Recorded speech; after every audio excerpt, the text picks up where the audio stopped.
There were times where I was just thinking, how many cans of hairspray did they have to use on his hair? Yeah, to keep it that way. But yeah, he probably had a barber there. Yeah. Trying to pitch him a film about a salon. You could do this. You You don't know the level of like corruption and violence that goes on in hair salons. Really? Yeah. Road salon. Yeah, road salon.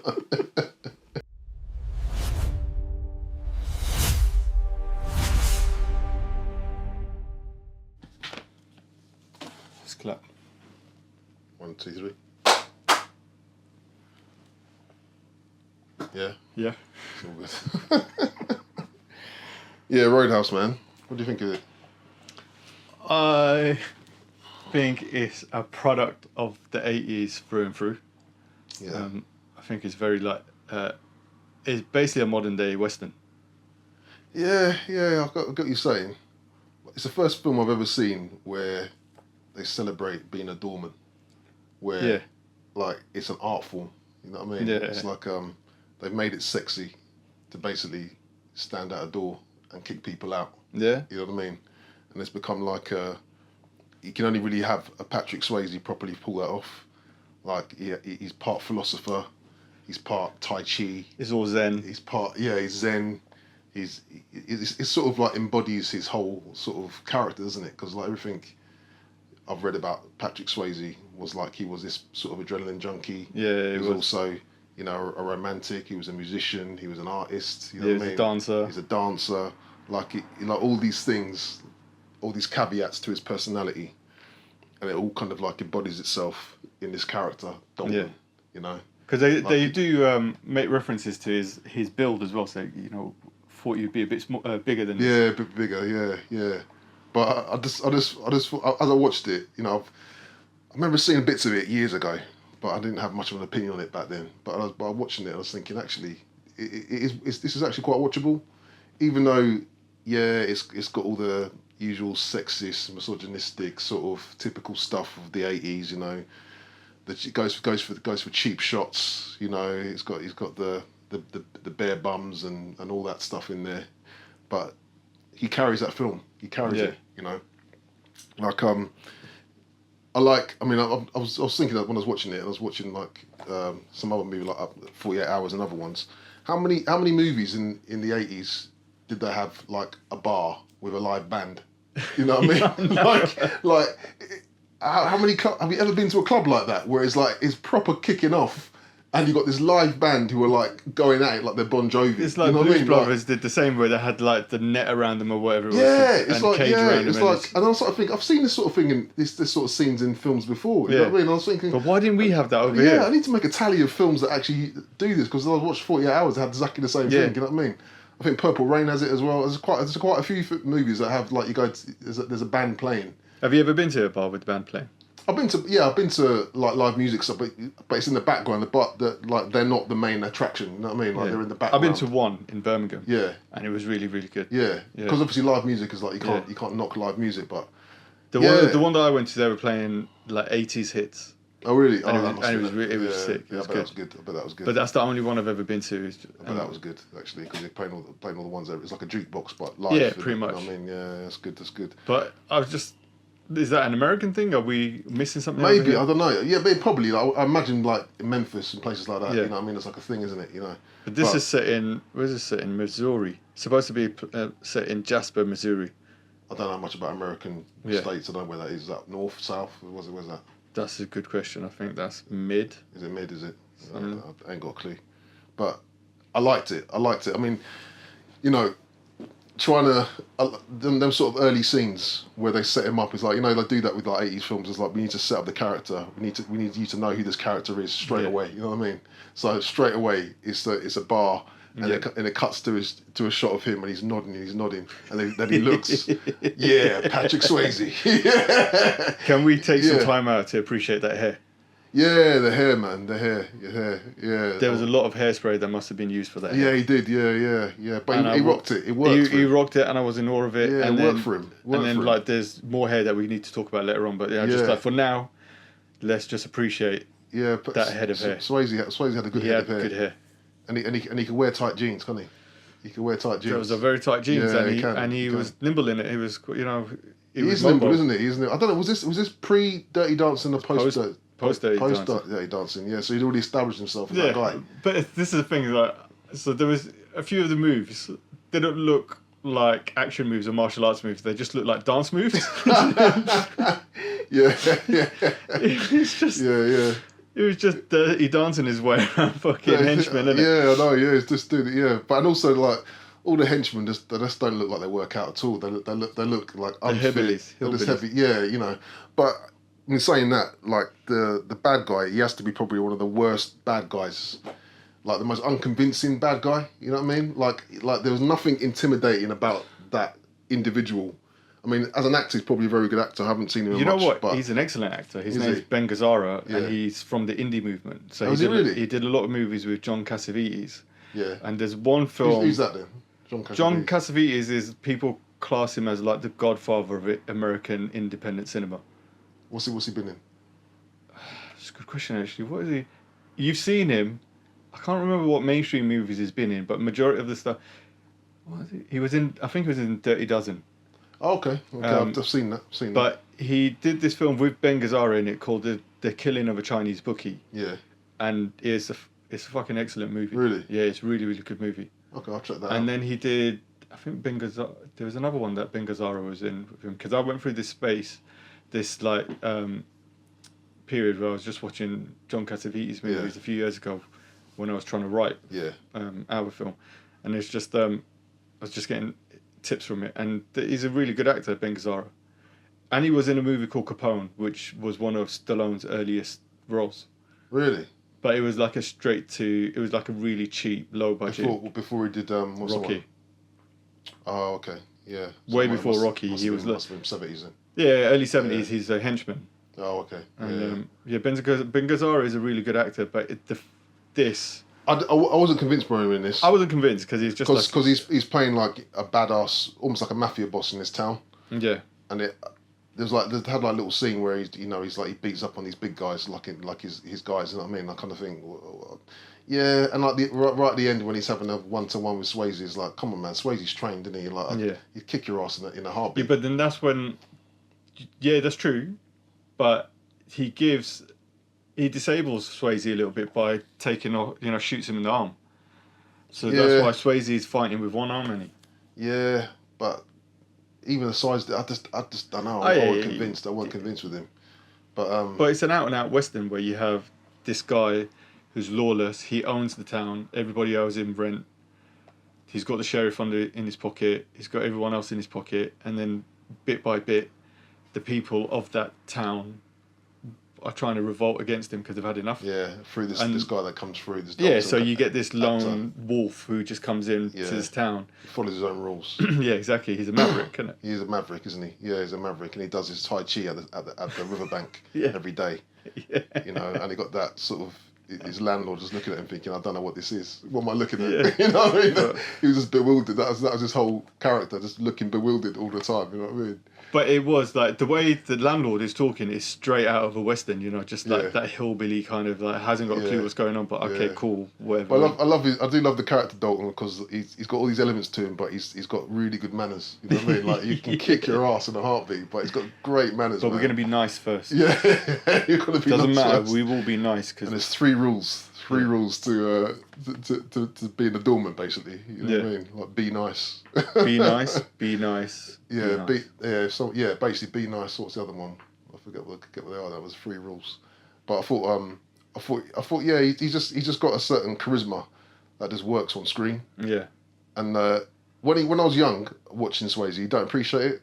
Because I thought it was the Dirty Dancing guy. Yeah, but I love Dirty Dancing. I do. I love Dirty Dancing, and I love Ghost. Yeah. You know what I mean, and they're 2 standout films for me. And I think, especially Ghost. Like we'll talk about Ghost one day, but I think that was a really, really well pitched, well paced movie. And like Swayze just holds his own.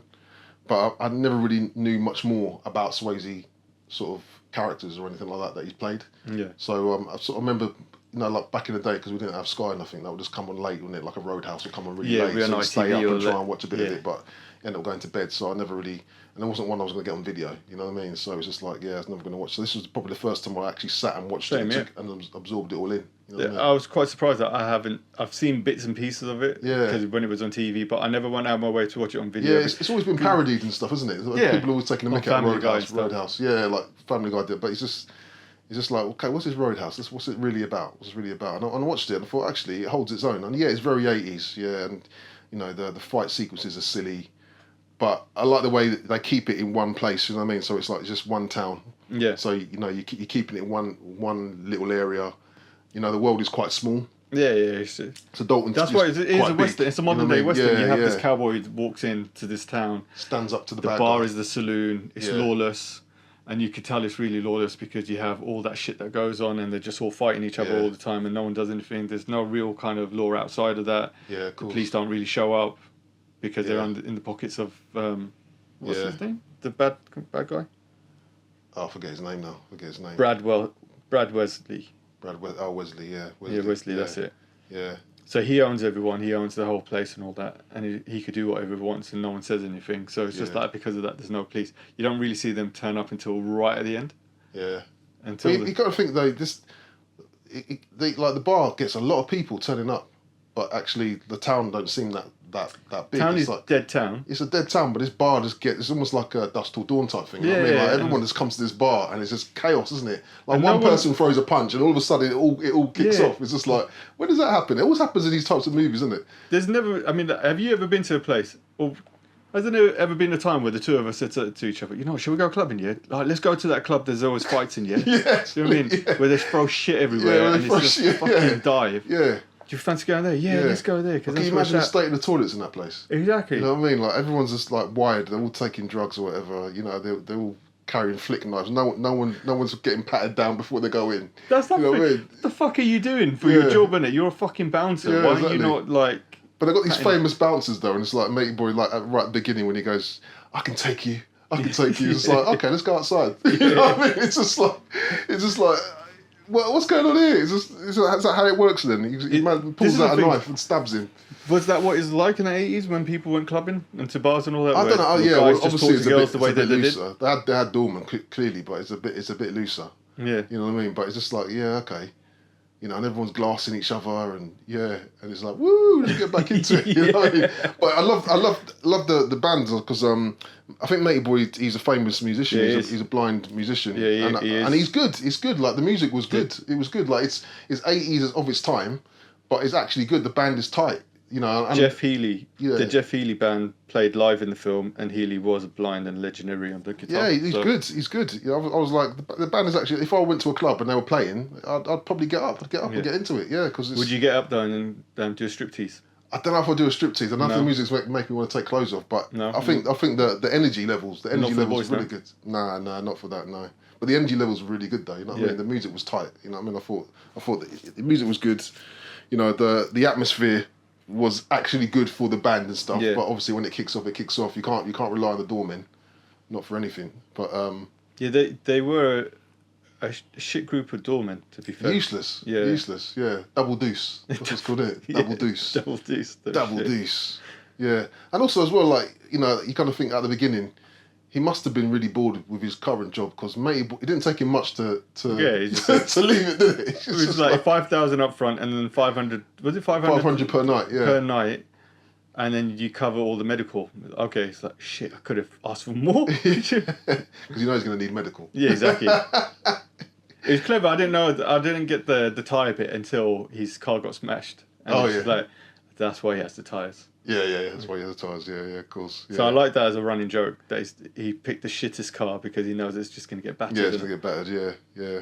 That's why he gives up his car at the beginning, isn't it? Because it's like, well, just another car. It doesn't mean shit. It doesn't mean nothing. But he's got that nice Merc. Yeah. He just comes and drives about. But yeah, I mean, the relationship with the doctor was just like, oh, come on now. Yeah, that one was like, I mean. We need a love interest, but you know, she needs to be. She needs to be intelligent. She needs to be hot. So have her as a doctor, and you know, and it's a bit like it's like a Superman type thing, isn't it? you know, when she with the glasses disguised, but then all of a sudden you take the glasses off, like whoa. She was like, with the glasses or without the glasses, she was still fucking. Yeah, it's just like But then it's just like, so she sees him in the hospital the first night. He asks her out. She kind of says no. She meets him like a couple of other nights later. Yeah.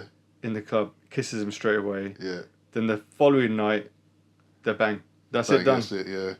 It's funny. I was reading before I got here. So she's married to this producer guy, who's best mates or good mates with Bill Murray. Yeah. And like every time it's on, he calls her up and just takes the mick and says, "Yeah, I saw your missus getting banged by Patrick Swayze." Which is just so rude. Just so rude, isn't it? That's just like okay. Yeah, it was funny. When I read that, it did make me chuckle. But yeah, it's good. I mean, I'm not sure. I mean, she's there as the light love interest, isn't she? She's not really. Yeah. But it's a vehicle, isn't it? Yeah, it's straight out of a Western. Her job is to support him and be like, not so. I mean, they couldn't really do the damsel in distress thing at that point, so she's just there just for kind of support. But I thought when she said I'd been married before and it was a mistake. Yeah. I thought that they were going to link that to she was married to Brad Wesley. Yeah, actually, it's a good point because it kind of builds up a little bit like that, doesn't it? And especially when he sees her having sex with Patrick Swayze on top of the roof, and you just see him just he's a watcher, isn't he? He's a watcher, the pervert. But then I thought you're going to find out later that that was his ex. Yeah. But then all they say is, no, he had a thing for her. And he just followed her to the other town. That's it. Then they don't go in. Yeah, they could have probably developed that a bit more because then that would have been like, that's why he's so angry and wants to like ruin Patrick Swayze because he's got a little man syndrome and all that sort of stuff. You know what I mean? Like he couldn't. Plus, he's older, a lot older. Yeah, he must be. He must have been in his 50s and that. Easily. Yeah, which a lot of the bad guys in 80s movies are old, aren't they? Yeah. You know what I mean? It's just like, okay. But no, I thought it was But it didn't make any sense that here's a guy who's getting rent off these people because he wants to make the town a better place, but then he's wrecking these places. Yeah, going blow. I get what you're saying, but if it was like a development thing, like they needed to get rid of these places for new development, and these places weren't going, the owners weren't going, so you're pushing them out. That would be one thing. But he's just like, you didn't pay rent, so I'm going to blow your place up. But then I need the town to be like prosperous. Yeah, but I kind of think it's a bit mafioso, isn't it? Yeah. So it's almost like the arrogance of power, isn't it? It's like, well, if you're not going to pay me, then I'll just completely burn the whole thing down, and then that stamps my authority and gets everybody else scared. And then when I want more money from them, they'll all pay me more money because none of them want to lose their livelihood. You know what I mean? So it looks like none of them are making any money in that town. Yeah. I don't know how they're making their money in that town really, but yeah, I mean, when he says we're going to stop the alcohol coming in, that's just what really kicked off, didn't it? Yeah, exactly. That's what it's like. Well, I'm going to get my mate down there. And that guy, like, I have to say, he looked good for his age. I mean, he must be in his 50s as well. I think him and Patrick Swayze, obviously. Sam Elliott. Yeah, he's like an older version of Patrick Swayze, wasn't he? This where I was like, that sort of cowboy look. You know what I mean? That's why I want to go back to the hair appreciation. Yeah, it worked for him because I've only ever seen him when he's old, as in. Sam Elliott has always looked old. Yeah, like I can't think of a film where I've ever seen him young. Do you know what I mean? He's always looked post 50 in it. Yeah, but he had a swag about him. Like I believe that relationship. I believe that character. Like he was the original. Yeah, he's like the mentor. It's typical Western tropes. He's like he's a mentor and a friend, best mate who taught this young one the ways of the warrior and all that, and he's just showing him the ways. And he's in now to help him out. Yeah. But for me, it was just I couldn't get past their head of hair. Both of them. Yeah, they've got good hair. Both of them, like fucking hell. But it's a mad concept though, because it's like, if it was I don't know, if they were like ex-army dudes and he was like the sheriff of a town. Yeah. And it's like, now you're here to protect the town and stop it, from going into disrepute and all this sort of stuff. But it's a bar. Yeah. You know what I mean? It's a bar. You're working the shifts to just. It's like they're getting off at the fact that people are fighting. Yeah, it's almost like like you're feeding it. You know what I mean? It's like it's not. And obviously, we've come up in obviously the 90s and whatever, and it's a business where, you know, if it all kicks off like that, you're calling the police. You're getting them out. You're calling the police. It's like, it's not like it's a thing where it's like people become legendary being a doorman. Yeah. You know, it's just like, so like I think it's a great homage to doorman from back in the day. You know what I mean? It's just like, you know, they were real men. You know, they had to deal with the tough guys. You know, when they kicked off, they were there. Exactly, they were there because the police weren't. Yeah, that's right. Yeah, police were rubbish. Yeah, but then you hear the stories and you read the stories about the old East End, don't you? You know, like from the old days. You know all those legendary guys like the Crays and all that stuff, and some of those sort of the fighters of the East End who were like then doormen. You know what I mean? In clubs. You know, and they so it probably comes from that sort of that legend stuff. You know, like, you know, you don't mess around with these guys. It's a good club, but you just don't mess around with those guys. Don't fuck about.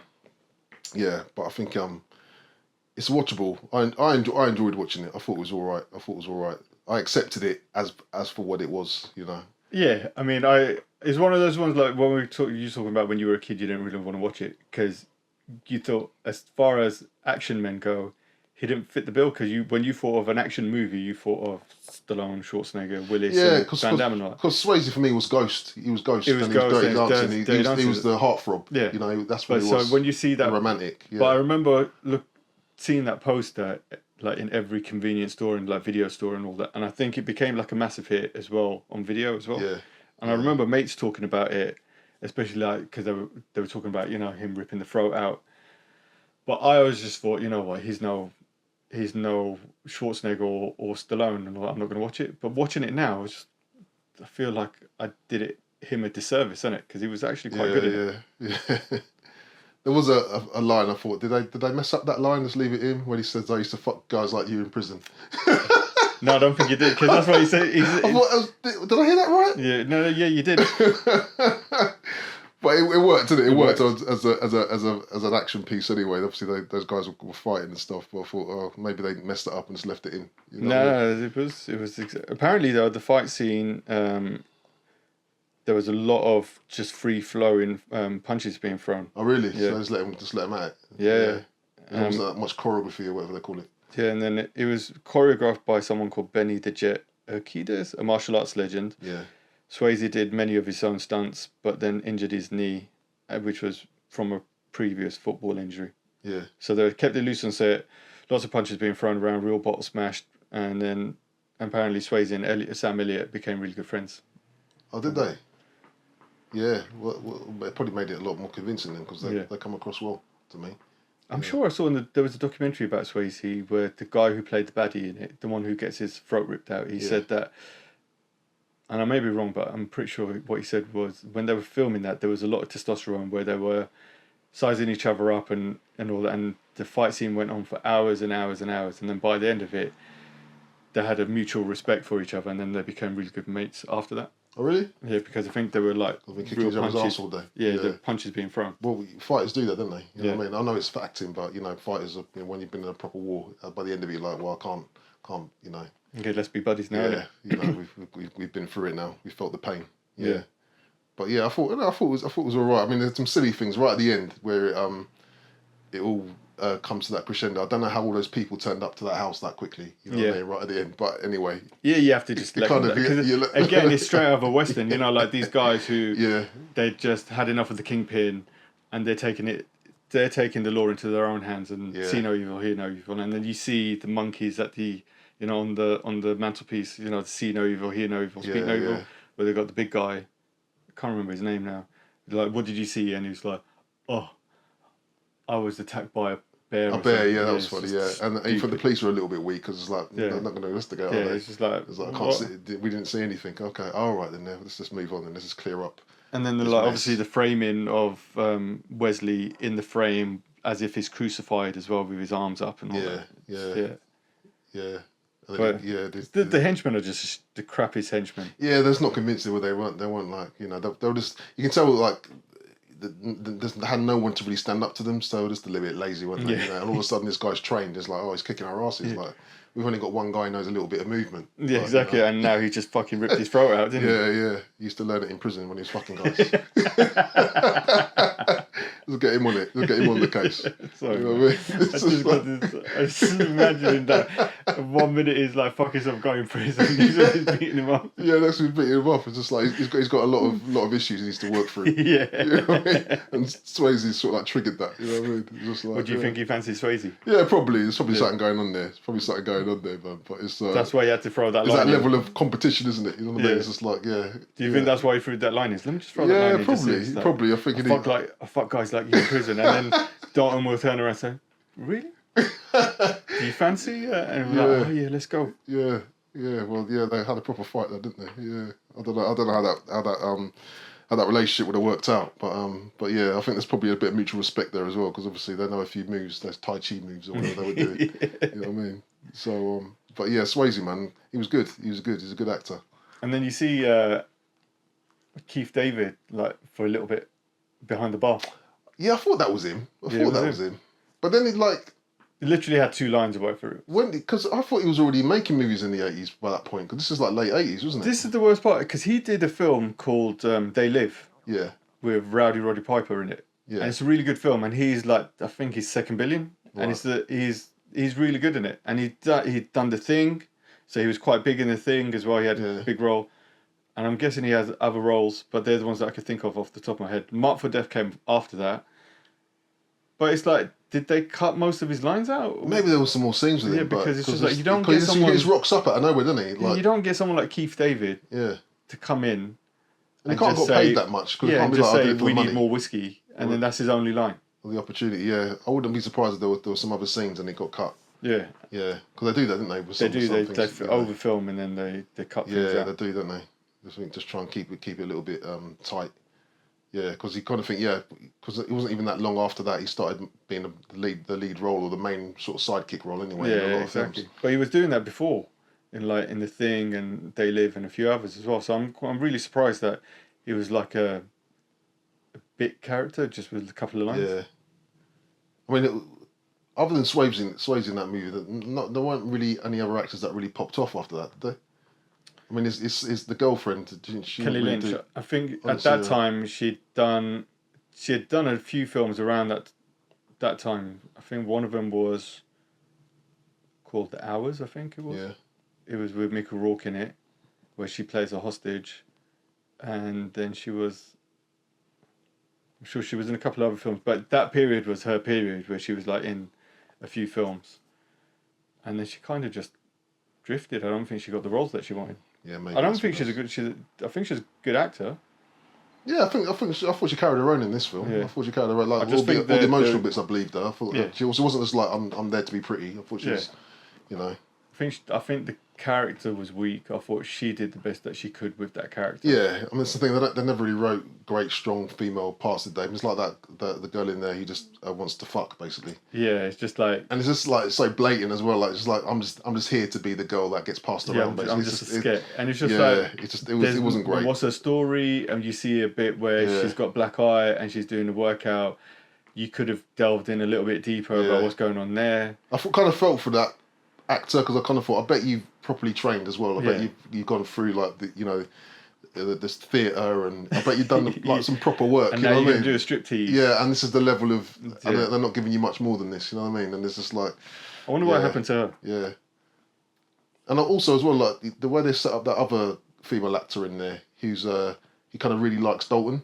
Oh, she was like a sidekick as well. Yeah, so it's like I thought they were going to develop that a bit more, but actually she was just a fan of Dalton. That's it. Yeah. And there wasn't much more to that. I thought it was going to be like they were going to be more. She was going to be part of the story a bit more, and but so yeah, you do notice it like with the 80s and even a lot of the 90s that they don't really write good female parts. Not in action movies, they do. Yeah, you're just there to be like either crying and and being scared or the damsel in distress type thing, but you're not actually there to do anything. I think that's what I think. We'll chat about it one day. But Terminator 2 really changed the game. Oh, with Sarah Connor. Yeah, because like, actually I thought it was a genius. Before that, Aliens changed the game with Sigourney Weaver. Yeah, changed the game because it's like actually let's make her the hero. So it's Kelly Lynch was in around that time. She was in A Drugstore Cowboy, which was like do you remember that movie? I've heard of it. I haven't seen it. With Matt Damon and Matt Dillon. Matt Dillon? Yeah, Matt Dillon. Desperate Hours was the one that I was talking about. Curly Sue, as well. So she had this moment where she was up and coming. Yeah. And then she just didn't really get the roles that I'm guessing she wanted. Yeah. Yeah. Didn't really happen. Didn't really happen, and it's a shame because she is. I mean, I don't know what the other movies are like that she's been in since, but she was a good actor, or she is a good actor. Yeah. Well, it's a shame, really, shame. But I thought she did all right in this piece. You know, she did all right for what it was. Yeah, I want to see what this other, the other one. Her name is Julie Michaels. I think she does stunts as well. Okay. Oh, she's pretty competent then. She's doing stunts. Apparently, she was in Point Break.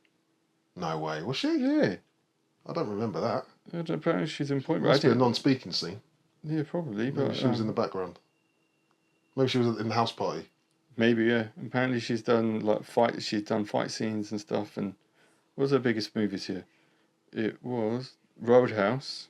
She's in Rush Hour 3, Charlie's Angels, which I'm guessing did she do Rush stunts? Hour 3? I'll have to watch that. Roadhouse was her first movie as an actress. Yeah. And Point Break. Okay, yeah. So yeah, I think Point Break. I'm sorry, not Point Break. I think Roadhouse is her biggest movie. She's in Batman and Robin. So I'm guessing that she's just in the background somewhere. Yeah, maybe. Yeah, maybe it's tough to get sort of gigs really. Yeah. Because it wasn't a challenging character, Roadhouse, was it? No. But that's what it was though. But yeah, all in, it was all right. I mean, was anything stood out for me in the movie? Not really. It was just not really. Maybe the ripping his throat out probably because it was just so ridiculous. It kind of escalated, didn't it? It's just like an unnecessary kill, wasn't it? It's just like I don't know why you needed to do that really. It's probably just like saying I need to show to you that this kung fu stuff is I'm about that life. Yeah, exactly. Let me do loads of roundhouse kicks as well. Yeah, with my hair all flicking in the wind. Can we just appreciate the hair again? His hair and Sam Elliott's hair. But he's got this. I have to say with Swayze, he's got this intensity about him. When he acted, he had an intensity in his face, which was like, I think he was like really pissed off at the fact that after Dirty Dancing, people just saw him as this sex symbol. Oh, what a shame! What a hard life he must have had. Yeah. Oh dear. Please, come on, man. You know what I mean? But around that time, I think to get away from it, he did that. He did Next of Kin with Liam Neeson and I think Bill Paxton's in it as well, where they play hillbilly brothers. Oh, did they? And what else did he do? Obviously, Ghost, but then he went back to doing Ghost. But Ghost is a bit different now because I think that's more of it's a comedy drama. But it's got there's an emotional side to it. It's not like him just being a heartthrob. It's actually that's quite an emotional layer to that. True. I think that's a solid film. Solid piece of work. And then he did obviously Point Break as well, where so it's just that he tried to get away from that sex symbol. Yeah. Yeah, but all in, I thought it was a good film. I'll watch it again just in the background, but it's of its time. It is of its time. It's very of its time because can't not talk about the way that the women are portrayed in the movie. You know, the male gaze and all that kind of stuff. They're just seen as kind of objectified, and it's seen as just for sex. That's all they're good for. Yeah. Like I said, and they're just like, just get your tits out. It's fine. Yeah. And then they do just like, cool. That happens a lot, doesn't it? In you want to fondle me? Yeah, cool. So it's just like, I don't know whether obviously they made the remake and they didn't touch on any of that side. I haven't seen a remake. With Jake Gyllenhaal.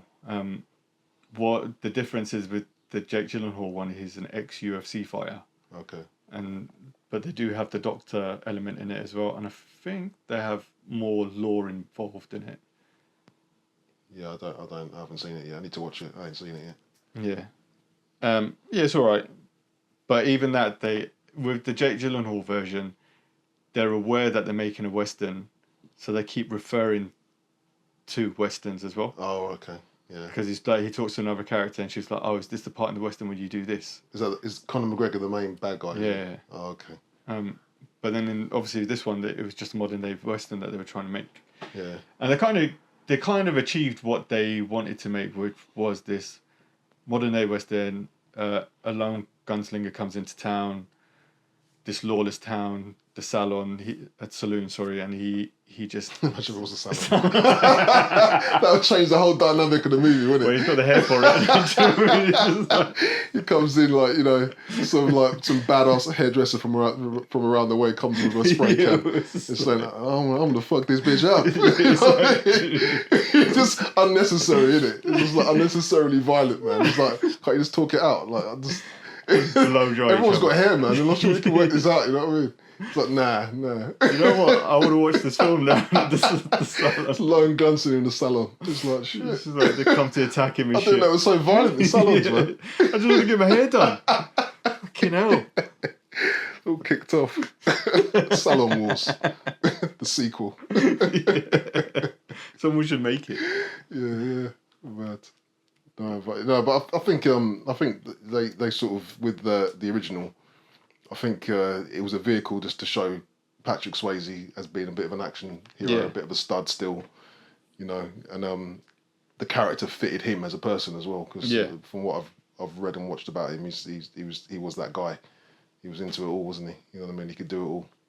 But I don't think anyone won any Oscars for it. No, I mean it got really bad reviews at the time. So it was made on a budget of 15 million. It made 30 million domestic, which wasn't a huge hit, but it was a solid hit.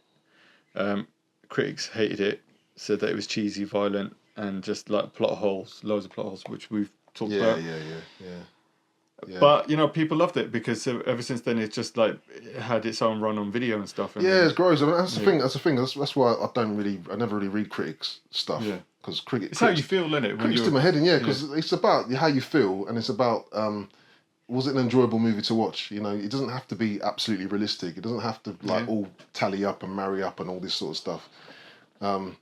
And a lot of times it's just about the actor, or the actors. Can they carry the movie? Does it engage you, sort of thing? Yeah, and it did. Yeah, it did. Because I feel like there was a period. There was a period a few years ago, just after lockdown.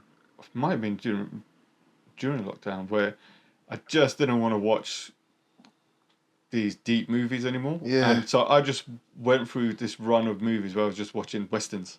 Yeah. Because you knew what you were going to get. Good, bad. Yeah. And it's just like simple characters, simple stories. And I could just switch my brain off. Yeah, and just watch everyone plays their part. Bad guys are bad guys. Bad guys are bad guys. Yeah, everyone knows where they are with it.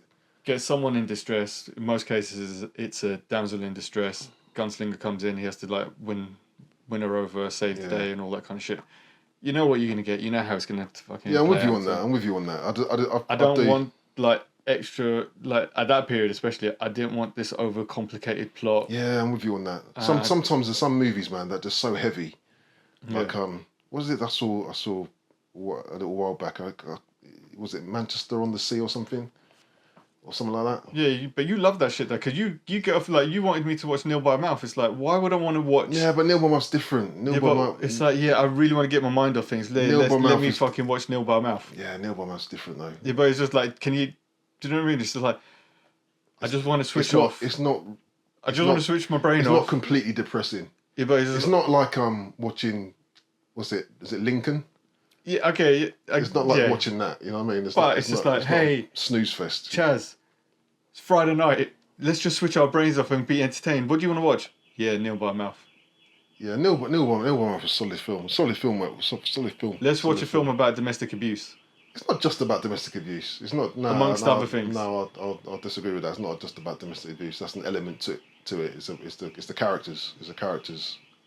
It's a violent life they live. Anyway, we can get into that. But I'm just saying, innit? Do you know what I mean? It's like, I'm just saying, also, sometimes you just want to... saying Nil by Mouth is like saying, these guys are just broken, poor, and, all that stuff. There's loads of subjects to it. Okay, let me rephrase that. It's Chaz, you know what? It's Friday night, yeah. Let's watch something entertaining. What do you want to watch? Yeah, let's watch a Ken Loach movie. Do you know what I mean? Yeah. Do you know what I mean? It's just like you just want to watch Western. Some films require a good watch, but other films are a bit too much. Yeah. It depends.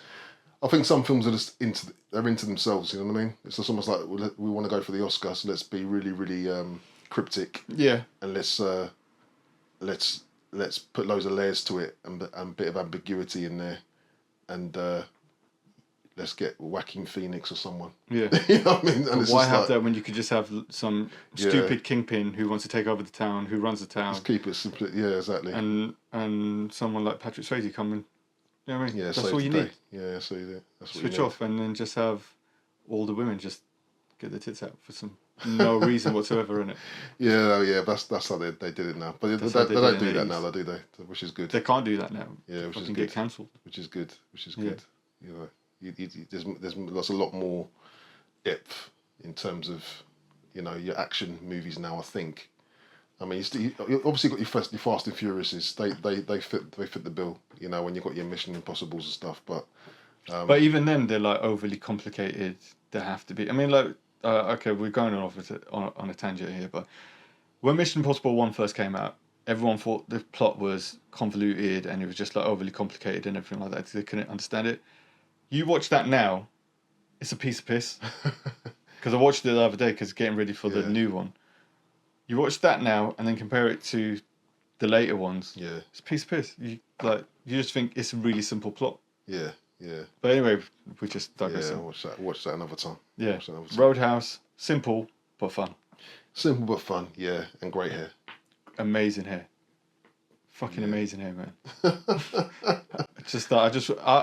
There were times where I was just thinking, how many cans of hairspray did they have to use on his hair? Yeah, to keep it that way. But yeah, he probably had a barber there. Yeah. Trying to pitch him a film about a salon. You could do this. You don't know the level of like corruption and violence that goes on in hair salons. Really? Yeah. Road salon. Yeah, road salon.